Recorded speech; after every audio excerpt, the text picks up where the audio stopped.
Right, okay, well, How was your experience dealing with Northstar Yacht? this is my second time dealing with Northstar yachts, which is why we picked them again, and I love everything.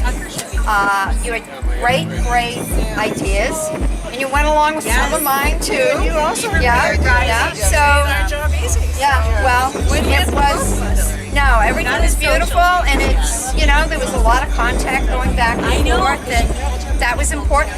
Well, you were a pleasure to work with. Well, you girls were too. And if we do buy another boat someday in our lives, we would take this. Oh no, please no, we're done. We're done. But it looks beautiful. It really does. Absolutely. Everything that you Some great choices. We wish you all the best. Thank you. And my husband refers to them as the sewing girls.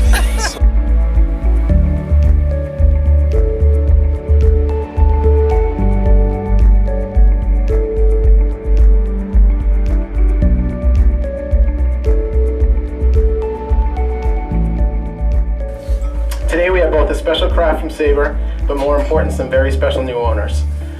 I met Brian and Linda 16 years ago in the exact slip where the new boat is sitting today. They came to an open house I hosted for an inferior brand I was selling at the time during the main boat builder show. In case you didn't know it, Brian and Linda, and now Connor, are boat show groupies. So, in conclusion, raise a glass to toast our friends the Hurleys and what Brian thinks is his last boat. Yeah, right. The spectacular Sabre 45 Salon Express.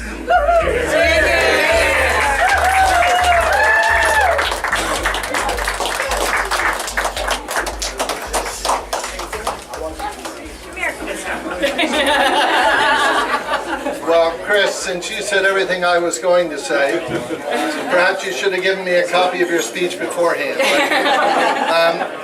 What Chris did not mention is that the Hurleys started with us in a Back Cove 29, quickly scooted over to a Sabre 34, then a Sabre 38, a Sabre 42, and now the Sabre 45. We consider ourselves greatly privileged to have you as customers and friends. You're wonderful people. You've taught us a lot about what our boats need to be. I think the best thing about your family is that your grandson is actually the personal shopper now. So even though Brian thinks he's getting along and maybe only has 3 or 4 more boats in him, Connor, I think, probably has a dozen. And I think it behooves your son, Tiger, to stay in touch with Connor and make sure that the family continues to buy Sabres and Back Coves. I was amused. I don't know whether you three, I mean, when I say three, I mean Riley.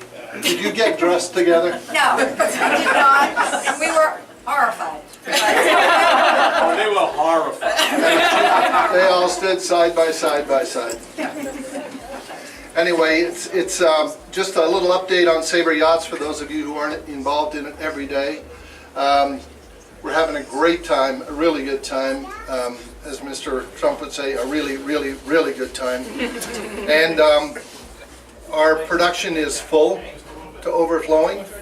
Our orders for the 45, thanks to the Hurleys and other folks like them, are over the moon. We've got a couple of years of production to go through on the Sabre 45. Many retail customers and our dealers are 100% behind the boat. Our 38 and 42 production continues. Our 48 production continues, where we just shipped hull number 100 of the 48s not that long ago. And this whole generation of Sabre boats has really created a prestige, a brand for us in the marketplace that is something that all of us from Sabre can be very proud of. There's a lot of people here, so I'm not going to introduce all of the Sabre folks that are here, but the design team is here. They did an amazing job on this 45-footer. Glenn Campbell and his engineering team are here, and they did a phenomenal job of putting this boat into production, of course with the guidance of Aaron Crawford. And for a new guy in the batter's box, Glenn, you did a great job. He just took over the job of managing the engineering. And so I think it's time that perhaps we go and get a cheap bottle of Plonk. What do you think, Linda? Do you want to go and yourself? I christened the Jack Falcon after our grandchildren. Woo!